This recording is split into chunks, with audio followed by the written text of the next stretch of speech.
Et voici une grande histoire du chevalier orange.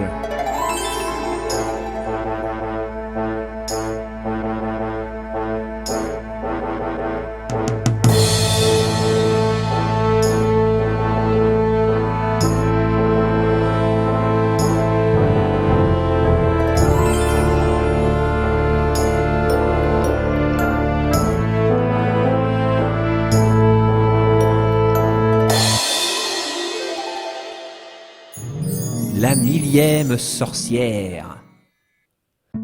Chapitre 1. La sorcière au secret. Notre histoire commence par une belle journée d'automne. Les arbres étaient parés de ravissantes feuilles rouges et or, et dehors on pouvait déjà sentir le froid qui picotait gentiment le bout du nez. Un moment parfait pour se caler confortablement chez soi et profiter du beau dimanche midi qui se présentait. Et c'est justement ce que faisait le chevalier orange.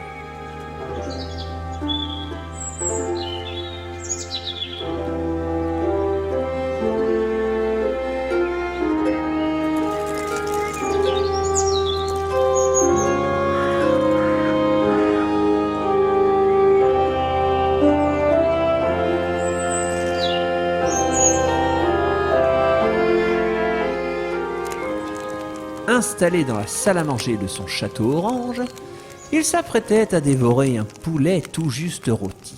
À peine eut-il attrapé sa fourchette qu'un bruit assourdissant interrompit son repas. Quelque chose avait brisé une des fenêtres de l'étage supérieur. Il monta l'escalier en toute hâte et découvrit parmi les débris de verre qui jonchaient le sol une dame qui semblait désolée des dégâts qu'elle venait de causer. Son allure était originale car elle portait une longue robe noire, une capuche et des lunettes noires, et un balai qu'elle ne lâchait pas. Néanmoins, elle se présenta poliment au chevalier. Bonjour, cher monsieur. Veuillez me pardonner pour votre fenêtre. Mon balai volant fait parfois n'importe quoi. Notre héros, plus amusé que mécontent, l'accueillit chaleureusement. « Bienvenue à vous, ce n'est pas grave, je réparais la fenêtre. Joignez-vous donc à moi, j'allais entamer mon repas. » Et ils redescendirent dans la salle principale où attendait sagement le poulet rôti du chevalier. Ils mangèrent en discutant.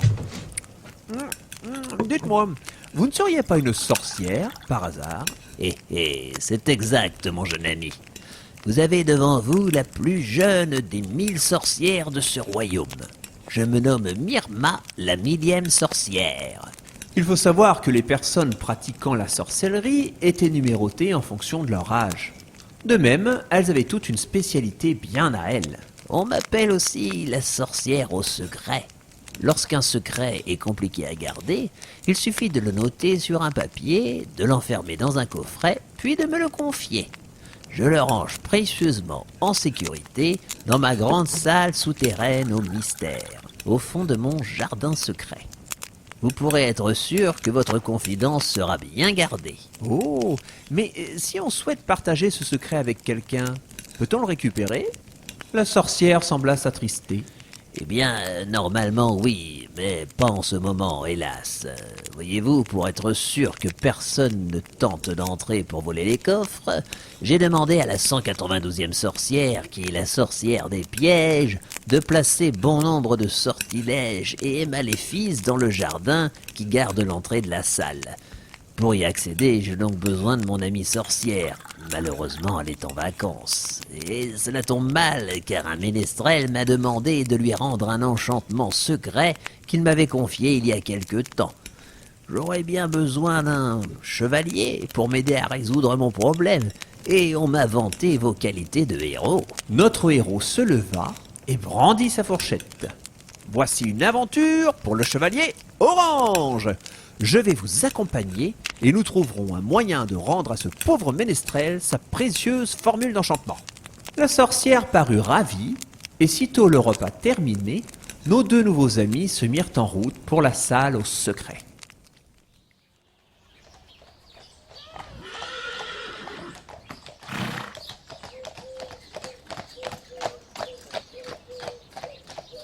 Ils arrivèrent bientôt devant le jardin ensorcelé et Myrma expliqua la situation. La porte de l'entrée de la précieuse salle se trouve au fond de ce jardin.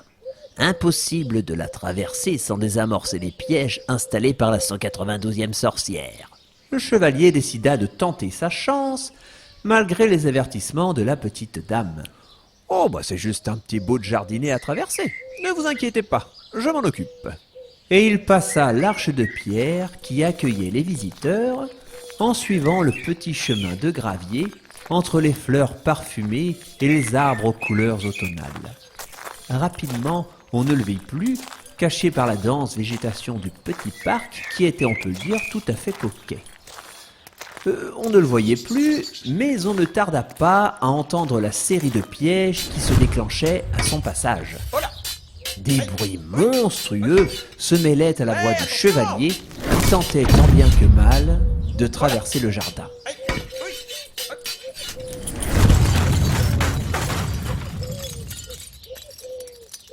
On le vit réapparaître, l'air penaud et la plume du aume roussi. Il n'avait pas pu arriver jusqu'à la porte, les lieux étant trop bien gardés. Il raconta son périple à la sorcière. « Oh là là! J'ai d'abord été attaqué par une série d'armures enchantées qui bougeaient toutes seules. J'avais beau les faire tomber à la force de mon épée, elles se relevaient comme si de rien n'était. Ensuite, une nuée de fantômes effrayants s'est ruée sur moi et j'ai dû à ce moment-là éviter de justesse d'énormes boules de feu qui se jetaient dans ma direction. Impossible de passer sans se préparer au piège. » La sorcière se gratta le menton, puis expliqua ce qui semblait être un plan. Alors, nous aurons besoin d'une potion d'invisibilité pour éviter les armures, d'une solution pour se protéger du feu et d'une bonne dose de courage pour affronter les fantômes. Nous allons attendre le ménestrel pour lequel nous devons récupérer le coffret. Je lui ai demandé de nous rejoindre chez vous ce soir, puis nous partirons en quête de solutions dès demain.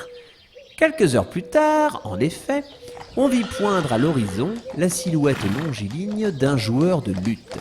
Et pas n'importe lequel, puisque c'était le ménestrel qui pète. Coucou! Oh, bienvenue! Enfin, qui pétait, car le sort s'était dissipé avec le temps. Le chevalier orange ne cacha pas sa joie de le revoir, et les trois compagnons passèrent une soirée au château orange, se racontant leurs dernières folles aventures.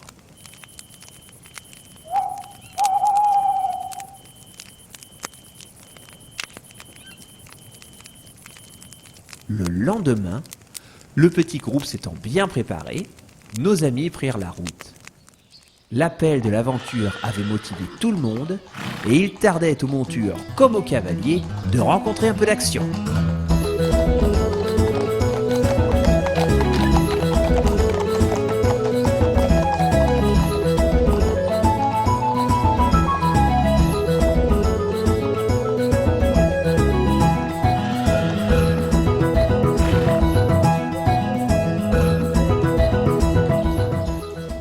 Quelques heures plus tard, l'ardeur était quelque peu retombée. « Quand est-ce qu'on arrive ? Oh, allons, ne faites pas l'enfant. Cependant, j'aimerais savoir, moi aussi, où nous nous rendons. » Eh bien, c'est très simple. Nous avons besoin d'une potion qui rend invisible. La recette comme les ingrédients seront certainement disponibles dans la plus grande boutique de magie et de potions de tout le royaume. Et cette boutique se situe dans la tour du milieu du monde. Waouh! La tour du milieu du monde? Oh, c'est impressionnant! Elle doit être magnifique! Et où elle est, cette tour? Au milieu du monde, pardi. Mais comme le monde est petit, nous y serons bientôt. Plus que quelques heures de voyage. Le chevalier en profita pour poser quelques questions au ménestrel. Dites-moi, mon ami, quelle est donc cette formule d'enchantement que vous souhaitez tant récupérer? Oh! C'est un sort magique qu'un ami enchanteur m'avait confié. Je l'avais appris, mais je l'ai oublié. J'ai hâte de le relire. Ah? Et que fait ce sort? Ah ah! Vous verrez. Tout ce que je peux vous dire, c'est que c'est vraiment la classe. Et ils continuèrent à faire marcher leurs chevaux durant quelques heures.